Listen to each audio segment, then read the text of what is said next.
வணக்கம். Tamizhadiyan UK YouTube சேனலுக்கு உங்கள் அனைவரையும் வருகவென அன்புடன் வரவேற்கின்றேன். ஏப்ரல் மாதம் 14ஆம் தேதி 2025ஆம் ஆண்டு திங்கட்கிழமை இன்றைய நாளுக்கான முக்கிய செய்திகள். முன்னாள் பிரதமர் ரிஷி சுனாக் அவர்கள் நெருக்கடியொன்றில் சிக்கியிருக்கின்றார். அது குறித்து விரிவாக பார்க்க இருக்கின்றோம். பர்மிங்ஹாம் நகரில் நிலவி வருகின்ற துப்புரவு தொழிலாளர்களுடைய பணி நிறுத்தம் காரணமாக ஏற்பட்டிருக்கின்ற பிரச்சனைகளை சமாளிப்பதற்கு இராணுவத்தினருடைய உதவியை கோரியிருக்கின்றார் பிரதமர் ஆஞ்சலா ரெய்னர் அவர்கள். அது குறித்த செய்திகளையும் பார்க்க இருக்கின்றோம். நாட்டில் வெவ்வேறு பகுதிகளில் இடம்பெற்ற 2 வன்முறை சம்பவங்களின் போது 2 பேர் உயிரிழந்திருக்கின்றார்கள். அவர்கள் குறித்த செய்திகளையும் பார்க்க இருக்கின்றோம். அத்துடன் இந்த வார இறுதியில் லாங் வீக்கெண்ட் வர இருப்பதால் கடுமையான போக்குவரத்து நெரிசல் இருக்கும் என சொல்லப்படுகிறது. இந்த செய்திகள் உட்பட மேலும் சில செய்திகளும் தகவல்களும் இன்றைய வீடியோவில் காத்திருக்கின்றன. அத்துடன் இந்த வீடியோவினுடைய இறுதி பகுதியில் சுற்றுலா பற்றிய தகவல் ஒன்றையும் சேர்த்துக் கொள்ள இருக்கின்றேன். எனவே வாருங்கள் வீடியோக்குள் போகலாம். பர்மிங்ஹாம் நகரில் துப்புரவு தொழிலாளர்கள் தொடர்ச்சியாக பணி நிறுத்த போராட்டத்தில் ஈடுபட்டு வருகின்றமை உங்கள் எல்லாருக்குமே தெரியும். அது சம்பந்தமாக நாங்கள் ஏற்கனவே செய்திகளில் பார்த்துருக்கிறோம். அதனால் பார்த்தீங்கன்னு சொன்னால் பர்மிங்ஹாம் நகரினுடைய நிறைய தெருக்களில் இந்த பிளாக் பின் பேக்ஸ் அதாவது குப்பைகளால் நிரம்பி போயிருக்குன்னு சொல்லப்படுகிறது.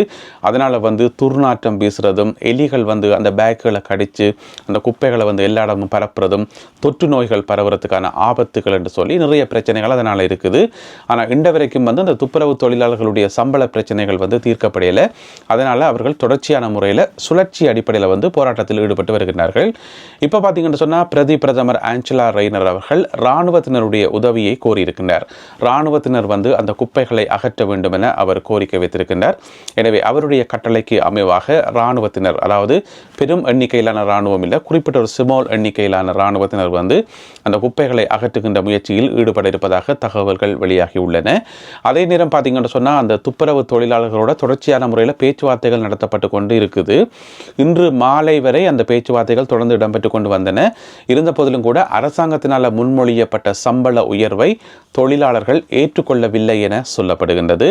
அதே நேரம் இன்னும் ஒரு கேள்வி ஒன்று என்ன சொன்னால், இப்போ இராணுவம் களத்தில் இறங்கி குப்பைகள் எல்லாத்தையும் அகற்றினா அது இலவச சேவையாக இருக்குமா என்ன மாதிரி என்று சொல்லி அதுக்கு பாதுகாப்பு அமைச்சு அறிவிச்சிருக்கிறது.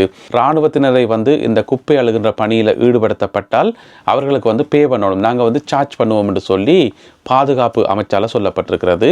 அதாவது உயிர்களை காக்கின்ற பணிகள் மட்டும்தான் இலவசமாக இராணுவம் செய்ய முடியுமே தவிர ஏனைய எந்த வேலையாக இருந்தாலும் அதற்குரிய சம்பளம் கொடுக்கப்படணும். எனவே பாதுகாப்பு அமைச்சு அரசாங்கத்திடமிருந்து இதற்கென சார்ஜ் பண்ணும் என்று சொல்லி பாதுகாப்பு அமைச்சு அறிவித்துள்ளது. தேம்ஸ் நதியில் விழுந்து காணாமல் போன ஒரு 11 வயதுடைய சிறுமி பற்றிய தகவல்களையும் நாங்கள் ஏற்கனவே பார்த்திருந்த நாங்கள் மார்ச் மாதம் 31ஆம் தேதி நண்பகல் அளவில் லண்டனில் இருக்கின்ற தேம்ஸ் நதியில் விழுந்து குறித்த அந்த 11 வயது சிறுமி காணாமல் போயிருந்தார். அன்றையிலிருந்து தொடர்ச்சியான முறையில் தேடுதல் வேட்டைகள் இடம்பெற்று கொண்டே வந்தன. இப்போ பார்த்தீங்கன்னு சொன்னால் நேற்று ஞாயிற்றுக்கிழமை ஒரு உடல் ஒன்று மீட்கப்பட்டிருக்கின்றது. இந்த தேடுதலில் ஈடுபட்டிருந்த மீட்பு குழுவினர் ஒரு உடலை மீட்டிருக்கிறார்கள். ஆனால் அந்த உடல் தான் இந்த சிறுமியினுடைய உடலா என்றது உத்தியோகபூர்வமான முறையில் இன்னமுமே உறுதிப்படுத்தப்படையில. அதுக்கான உத்தியோகபூர்வமான அறிவித்தல் இன்னும் வெளியில வரையில. இருந்த போதிலும் கூட அந்த சிறுமியினுடைய உறவினர்களுக்கு அறிவிக்கப்பட்டிருக்கிறது, இந்த மாதிரி ஒரு உடல் ஒன்று கண்டுபிடிச்சிக்கிறோம், நீங்கள் அடையாளம் காட்டணும் என்று சொல்லி. எனவே அவர்கள் இப்பொழுது அடையாளம் காட்டுகின்ற முயற்சியில் ஈடுபட்டிருக்கிறார்கள். இதற்கு பின்னர் அந்த உடல் யாருடைய உடல் என்பது சம்பந்தமான உத்தியோகபூர்வமான தகவல் வெளிவரும். இந்த வார இறுதி லாங் வீக்கெண்ட் என்றது உங்கள் எல்லாருக்குமே தெரியும். அதாவது வெள்ளிக்கிழமையிலிருந்து திங்கட்கிழமை வரைக்கும் 4 நாட்கள் தொடர்ச்சியாக விடுமுறை நாட்களாகும். வெள்ளிக்கிழமை குட் ஃப்ரைடே, அதே மாதிரி திங்கட்கிழமை பார்த்தீங்கன்னு சொன்னால் ஈஸ்டர் மண்டே. எனவே 4 நாட்களும் பிரித்தானியாவில் விடுமுறை நாட்களாகும். அதனால் ஒரு போக்குவரத்து சம்பந்தமாக ஒரு எச்சரிக்கை ஒன்று விடுக்கப்பட்டிருக்கு. என்று சொன்னால் இந்த 4 நாட்களும் பிரித்தானியாவினுடைய பல முக்கியமான தெருக்களில் கடுமையான டிராஃபிக் இருக்கும் என்று சொல்லப்படுகின்றது. ஏராளமான மக்கள் விடுமுறைகளை கழிப்பதற்காக வெவ்வேறு இடங்களுக்கு செல்ல இருப்பதால் கடுமையான டிராஃபிக் ஏற்படும் என்று சொல்லப்படுகின்றது. அதிலேயும் பார்த்தீங்கன்னு சொன்னால் வியாழக்கிழமையே டிராஃபிக் ஆரம்பிச்சிருமாம். வெள்ளிக்கிழமை தான் லீவு, இருந்தாலும் வியாழக்கிழமையே டிராஃபிக் ஆரம்பிச்சிடும். வியாழக்கிழமையிலிருந்து அடுத்த திங்கட்கிழமை வரைக்கும் ஒவ்வொரு நாளுமே 2.7 மில்லியன் பேர் பயணங்களை மேற்கொள்வார்கள். அதாவது உல்லாச பயணங்களை மேற்கொள்வார்கள் என்று சொல்லப்படுகின்றது. அதனால ரோட்டுகள் எல்லாம் இறுகி இருக்குமாம். அதுலேயும் குறிப்பாக பார்த்தீங்கன்னு சொன்னால் M25 மோட்டோவேல வந்து வெள்ளிக்கிழமை வந்து கடுமையான ஒரு இறுக்கம் இருக்கும் என்று சொல்லப்படுகின்றது. அதாவது 1 மணி நேர தாமதம் ஏற்படும் என்று சொல்லி, வழக்கமாக போகிற நேரத்தை விட 1 மணி நேரம் தாமதமாகும். 45 மைல் நீளத்துக்கு வந்து டிராஃபிக்காக இருக்கும் என்று சொல்லப்படுகிறது. அதோட இந்த தகவல்கள் எல்லாமே வந்து முதல் கட்ட தகவல்கள் என்று சொல்லப்படுகின்றது. ஏனென்று சொன்னால் இன்றைக்கு தானே திங்கட்கிழமை, எனவே நாளைக்கோ நாளண்டைக்கோ இது சம்பந்தமாக மேலதிக விவரங்கள், மேலதிக அப்டேட்ஸ் வந்து வெளிவரும் என்று சொல்லப்படுகின்றது. எனவே இந்த வியாழக்கிழமையிலிருந்து அடுத்த திங்கட்கிழமை வரை போக்குவரத்து மிகவும் இறுக்கமாக இருக்கும் என்று சொல்லப்படுகின்றது. அது மட்டும் இல்லாமல் வெள்ளி, சனி, ஞாயிறு, திங்கள் ஆகிய 4 நாட்கள்லையும் பார்த்தீங்கன்னு சொன்னால் பிரித்தானியா முழுவதும் 19 மில்லியன் ஹாலிடேக்கள் வந்து புக் பண்ணப்பட்டிருக்காம். அதன் காரணமாகவும் கடுமையான டிராஃபிக் ஏற்படும் என எச்சரிக்கப்பட்டுள்ளது.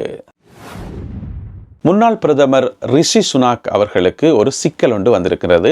இது சம்பந்தமாக ஊடகங்களில் தகவல்கள் வெளியாகியுள்ளன. அவருக்கு வந்திருக்கக்கூடிய சிக்கல் என்னென்னு சொன்னால், அவர் பிரதமராக இருந்த காலத்தில் வந்து இந்த தேர்தல் சம்பந்தமாக பந்தயங்கள் பிடிக்கிறது தானே, பெட் கட்டுறது தானே, அதில் வந்து முறைகேடுகள் நடந்துட்டு சொல்லி இப்போ வந்து 15 பேர் அடையாளம் காணப்பட்டிருக்கணும். போன ஆட்சியில் இருந்த 15 பேர் அடையாளம் காணப்பட்டிருக்கணும்.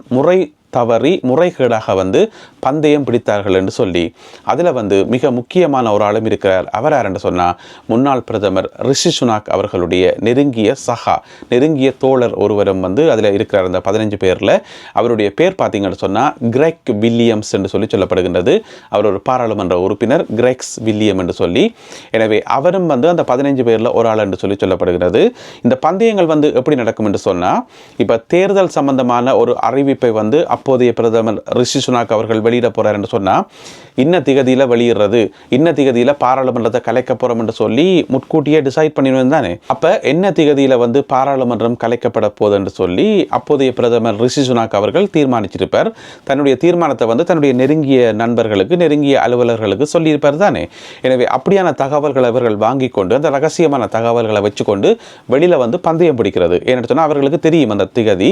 எனவே அதை வச்சுக்கொண்டு பந்தயம் பிடிச்சு அதில் வந்து முறைகேடான முறையில் காசு சம்பாதிச்சு என்று தான் குற்றச்சாட்டு வைக்கப்பட்டிருக்கிறது. எனவே முன்னாள் பிரதமர் ரிஷி சுனாக் அவர்களுடைய நெருங்கிய நண்பர் ஒருவர் இதில் வந்து சிக்கிப்பட்டிருக்கிறது. பிரதமர் அவர்களுக்கும் கடுமையான நெருக்கடியை உருவாக்கி இருக்கிறது. எனவே இது சம்பந்தமான விசாரணைகள் இந்த வாரம் வெள்ளிக்கிழமை இடம்பெற இருக்கின்றன. வெள்ளிக்கிழமை காலை 10 மணிக்கு லண்டன் வெஸ்ட்மின்ஸ்டர் மேஜிஸ்ட்ரேட் கோர்ட்டில் இந்த விசாரணைகள் இடம்பெற இருக்கின்றன. அதன் பின்னர் மேலதிக தகவல்கள் வெளிவரும் என எதிர்பார்க்கப்படுகின்றது. இருந்த போதிலும் கூட முன்னாள் பிரதமர் ரிஷி சுனாக் அவர்களுடைய நெருங்கிய நண்பர் ஒருவர் இந்த ஸ்கேமில் வந்து சிக்கிப்பட்டிருப்பது அவருக்கு கடும் நெருக்கடிகளை கொடுத்துள்ளது. நாட்டின் வெவ்வேறு பகுதிகளில் இடம்பெற்ற 2 சம்பவங்களில் 2 பேர் உயிரிழந்திருக்கின்றார்கள். முதலாவது உயிரிழப்பு பார்த்தீங்கன்னு சொன்னால் இன்றைக்கு நடந்திருக்கு. இன்றைக்கு திங்கட்கிழமை அதிகாலை 1:48 அளவில் தென்கிழக்கு இங்கிலாந்தில் இருக்கின்ற ஒரு வீடு வந்து திடீரென தீப்பிடித்து எரிந்ததன் காரணமாக அந்த வீட்டில் வசித்து வந்த 90 வயதுடைய பெண்மணி ஒருவர் உயிரிழந்திருக்கின்றார். உடனடியாக முதலுதவி படையினர் அழைக்கப்பட்டிருந்தார்கள். ஏர் ஆம்புலன்ஸும் வந்து இறங்கியிருந்தது. இருந்த போதிலும் கூட அந்த 90 வயதுடைய பெண்மணியை காப்பாற்ற முடியவில்லை என லண்டன் ஃபயர் பிரிகேட்ஸ், அதாவது லண்டன் தீயணைப்பு படை வீரர்கள் அறிவித்திருக்கின்றார்கள்.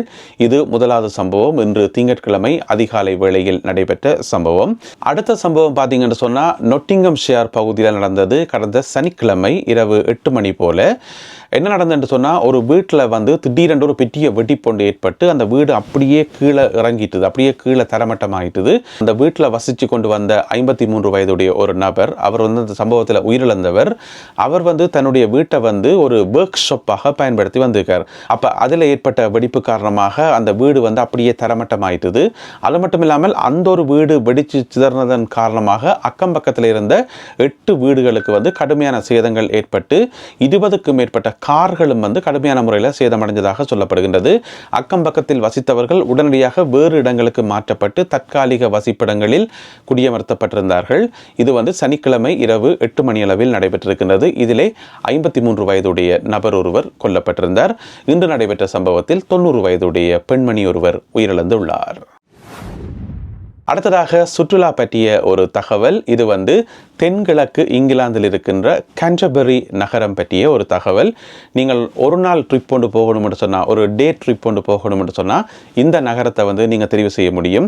இங்கே பார்த்தீங்கன்னு சொன்னால் இதனுடைய டவுன் சென்டர் கொஞ்சம் ஒடுக்கலாக இருக்கும். இருந்தாலும் பாரம்பரியமான நிறைய கடைகள் இருக்குது. பழைய காலத்து கடைகளில் இருந்து எல்லாமே இருக்குது. ஒரு அழகான டவுன் சென்டர்னு சொல்லலாம். அதை நீங்கள் ஃபுல்லாக சுற்றி பார்க்க முடியும்.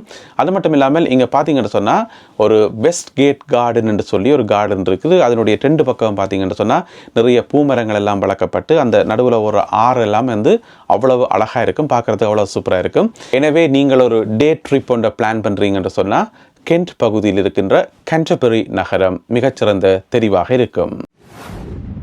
நல்லதன்பான உறவுகளை, இத்துடன் இன்றைய செய்திகளும் தகவல்களும் நிறைவு பெறுகின்றன.